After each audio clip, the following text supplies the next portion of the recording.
નમસ્કાર દર્શક મિત્રો, સરહદ ન્યૂઝ ચેનલમાં આપનું સ્વાગત છે. હું અનિતા ગોસ્વામી. હવે જોઈએ સમાચાર વિસ્તારથી.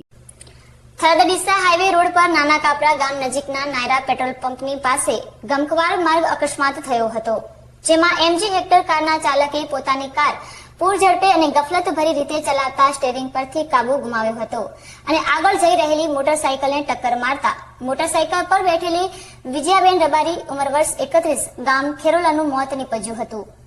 જ્યારે મોટરસાઇકલ ચલાવતા બાબુભાઈ મલાભાઈ રબારી ગામ ખેરોલાને માથા તથા શરીરના ભાગોમાં ગંભીર ઈજાઓ થતા તેના તાત્કાલિક સારવાર માટે ડીસાની ખાનગી હોસ્પિટલના આઈસીયુમાં દાખલ કરવામાં આવ્યા હતા, જ્યાં સારવાર દરમિયાન તેમનું પણ મોત નીપજ્યું હતું.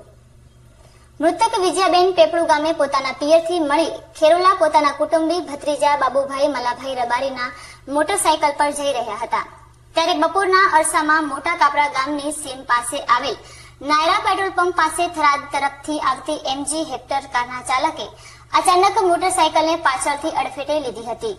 અકસ્માત બાદ કાર ચાલક સ્થળ પર કાર મૂકીને ફરાર થઈ ગયો હતો. ઘટનાની જાણ થતા આસપાસના લોકોએ 108 એમ્બ્યુલન્સને જાણ કરી હતી. વિજયાબેનનું ઘટના સ્થળે મોત નીપજતા લાખણી સરકારી હોસ્પિટલ ખાતે મૃતદેહને પોસ્ટમોર્ટમ માટે ખસેડવામાં આવ્યો હતો, જ્યારે બીજી તરફ બાબુભાઈને પ્રાઇવેટ વાહન મારફતે ડીસાની આઈસીયુમાં સારવાર માટે લઈ જવાયા હતા, જ્યાં તેમનું સારવાર દરમિયાન મોત નીપજ્યું હતું.